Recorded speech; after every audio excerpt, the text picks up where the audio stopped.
bahwa proyek IKN ini bermasalah. Ini yang penting untuk kami tegaskan.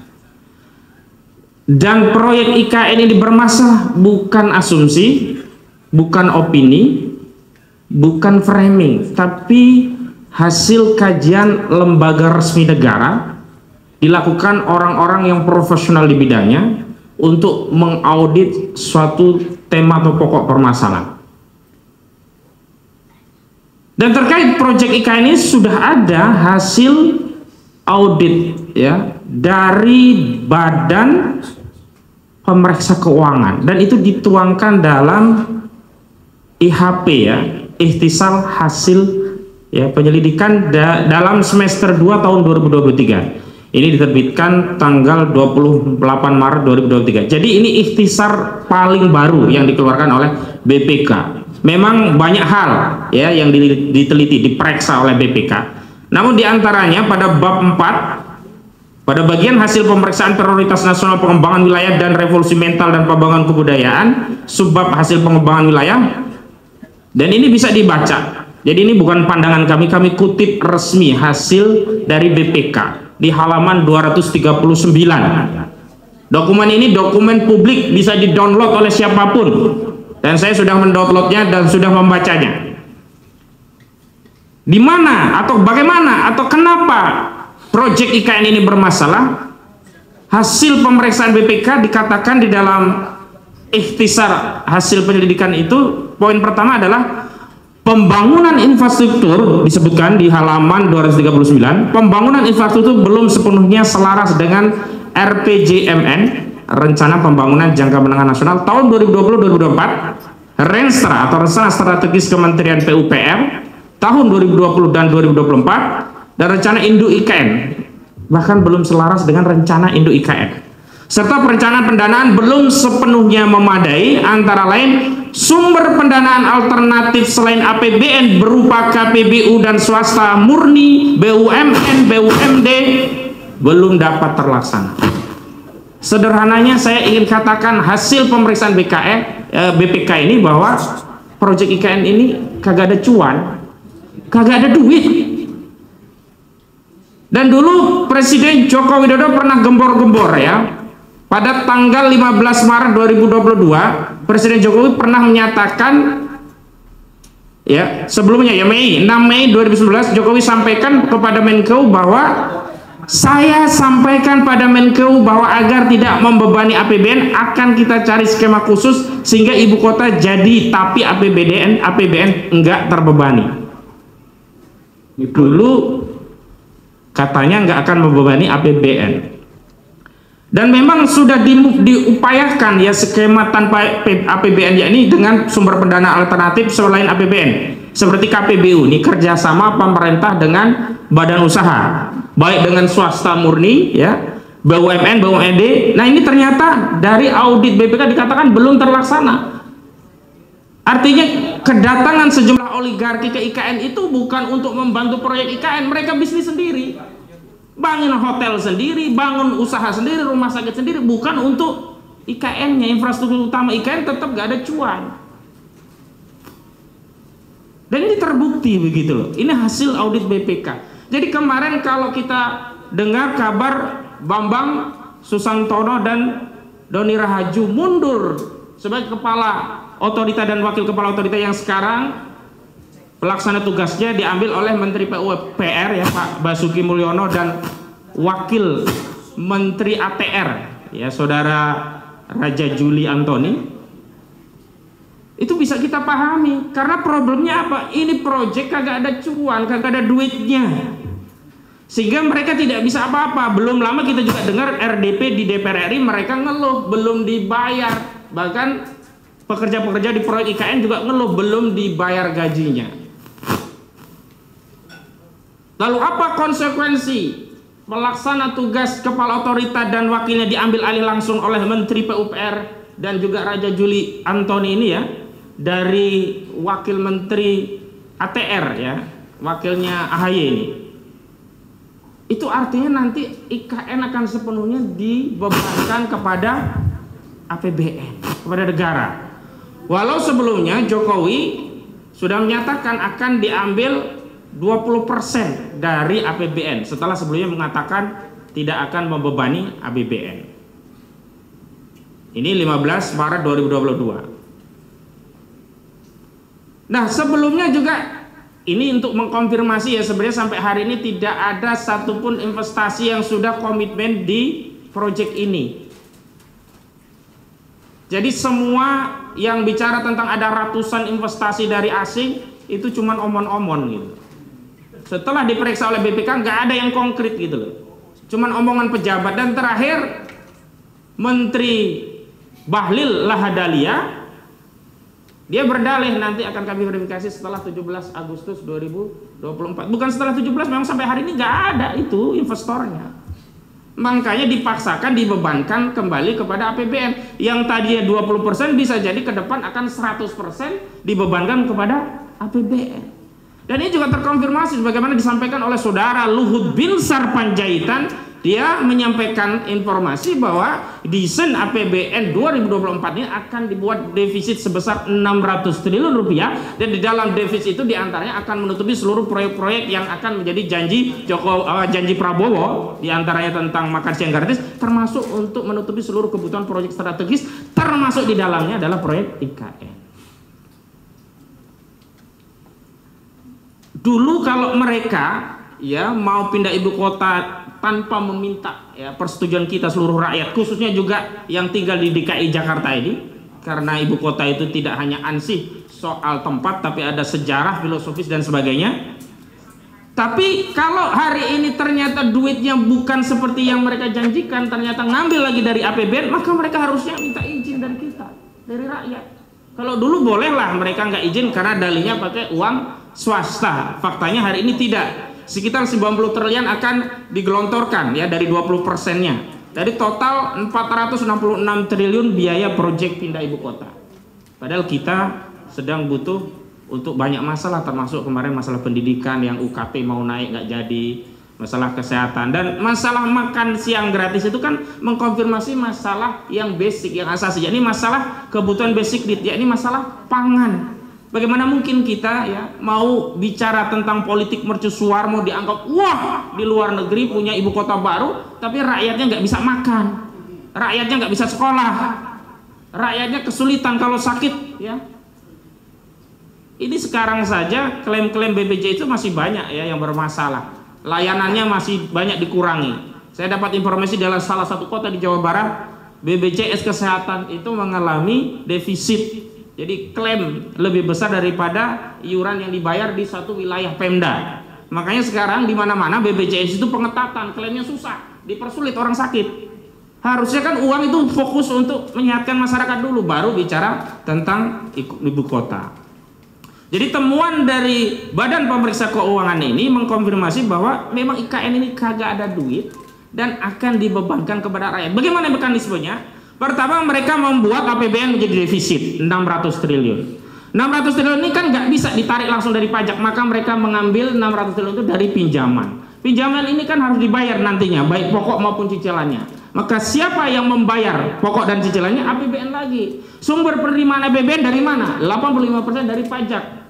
Berarti apa? Berarti yang nutup defisit itu akhirnya rakyat. Yang membiayai proyek IKN yang katanya digembar-gemborkan oleh swasta itu akhirnya rakyat. Pajak yang diambil dari rakyat itulah yang akan membiayai seluruh proyek IKN pada akhirnya.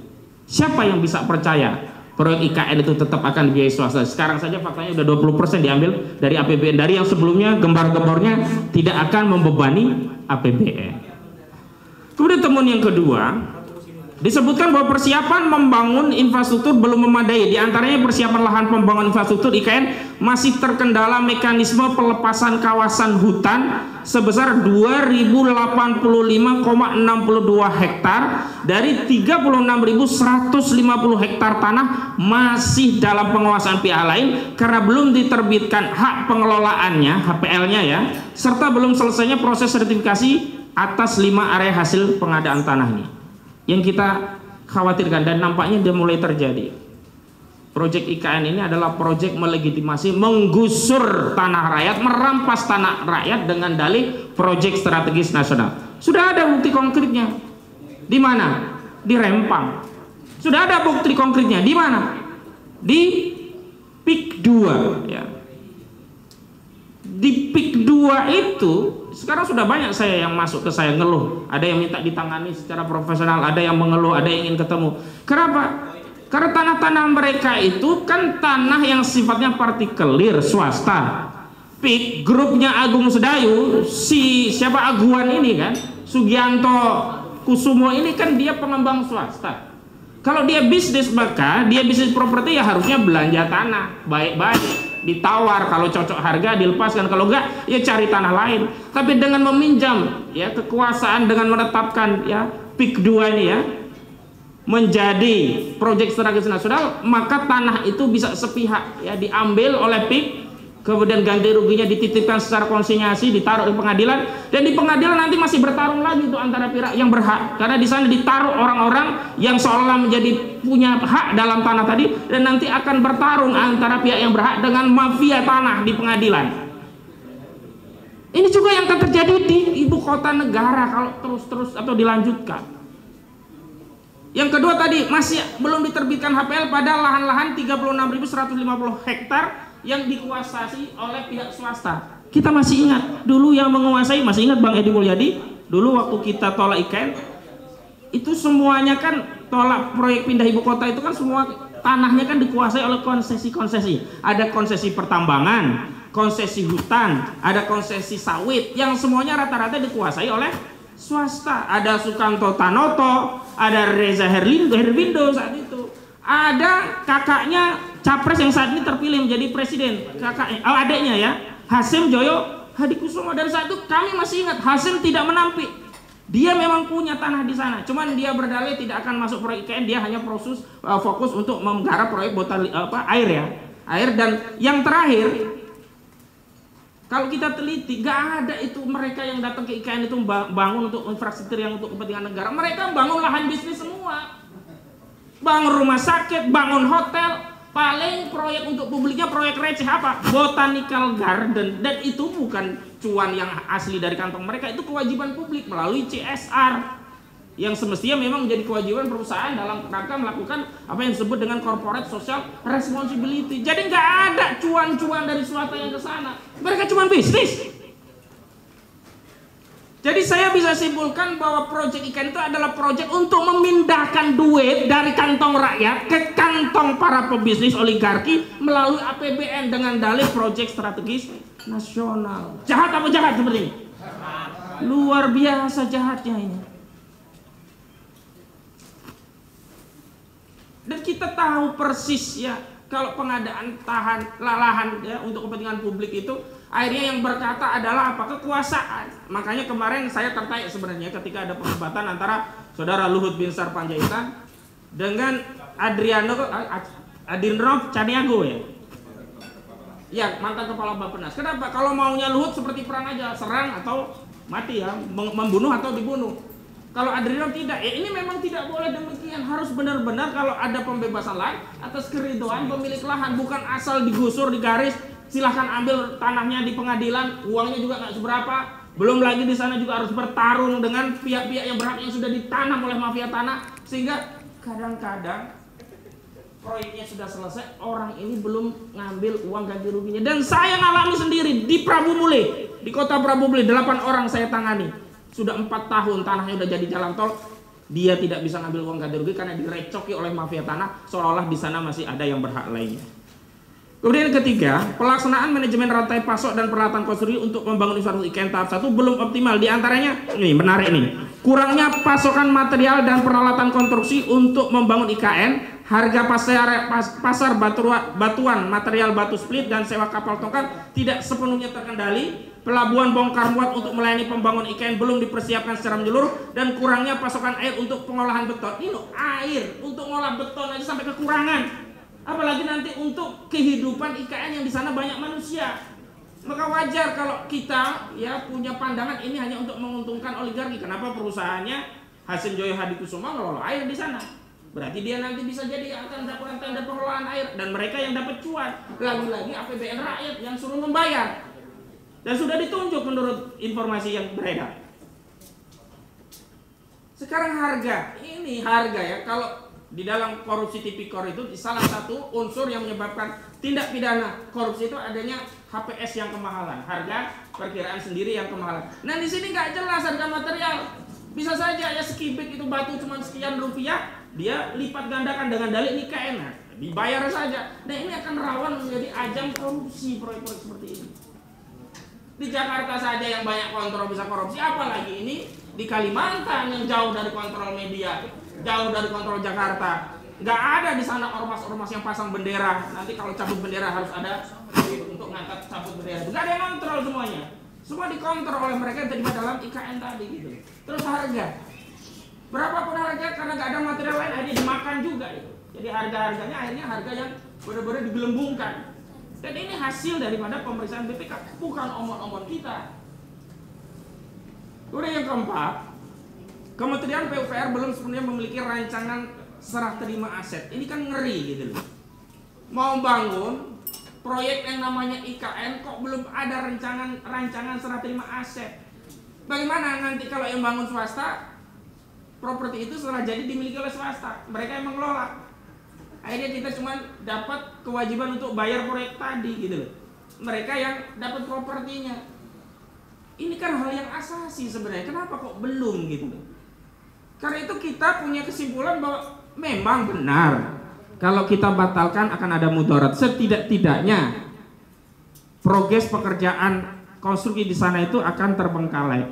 Tapi terus terang itu rugi masih lebih kecil ketimbang kalau proyek ini dipaksa dilanjutkan. Kita ambil kasus Hambalang lah, Hambalang itu rugi kita memang.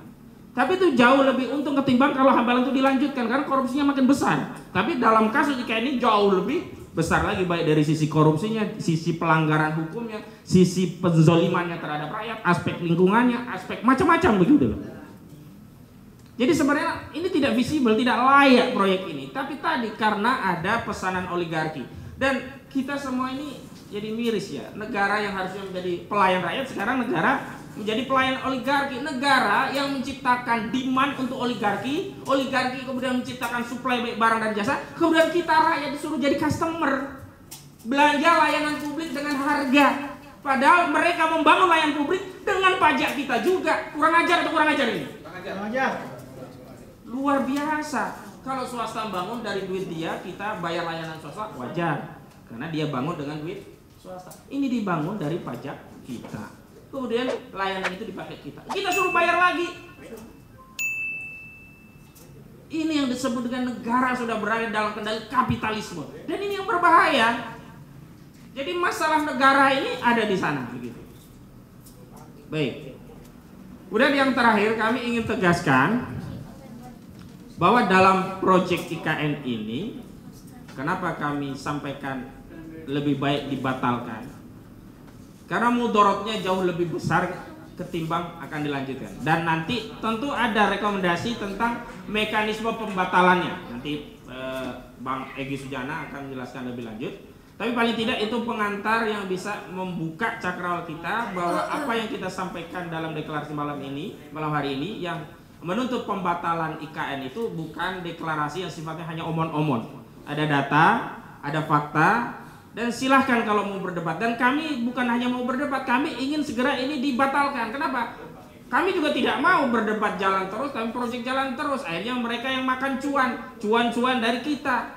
Dan saya tegaskan sekali lagi, nggak ada perannya itu grup Astra, grup Agung Sedayu, grup semuanya tidak punya peran. Karena mereka hanya numpang ya bisnis di lahan proyek negara, dan ini yang justru memiskinkan rakyat. Dan kita semuanya harus bangkit, punya kesadaran negara ini tidak dibangun untuk di bawah kendali oligarki. Negara ini dibangun adalah untuk kesejahteraan rakyat, bukan untuk kesejahteraan para oligarki. Takbir.